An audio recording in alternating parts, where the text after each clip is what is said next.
Living things are defined as anything that is alive or was once alive, and are often referred to as organisms. The diversity of living things on Earth is truly amazing. From the basic sea cucumber to human being, life can vary greatly in complexity. Life comes in many shapes and sizes, and some living things may not even appear alive upon first inspection.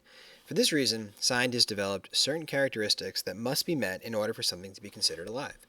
While the specific characteristics may vary from source to source, this video will explain 7 key characteristics that all living things must possess. For starters, all living things must have a way to obtain and use energy. Energy is the power or ability to cause change within one's environment. Whether it's maintaining an internal temperature, growing, or releasing chemicals, energy is required. Obtaining energy looks different for different species. Plants use energy from the sun, whereas a turtle might eat a slice of watermelon. Regardless, the end result is the same: energy to power one's daily needs. Second, all living things grow and change throughout their lifetimes. Some growth may be extreme, such as a frog hatching from an egg into a tadpole swimming in water, and then growing legs and living on land, or it may be as simple as a single-celled amoeba creating new internal structures during its short lifespan.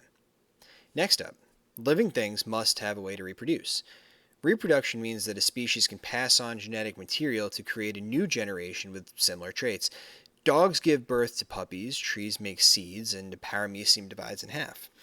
If a species cannot reproduce successfully, it will inevitably go extinct. Organization is another characteristic of living things.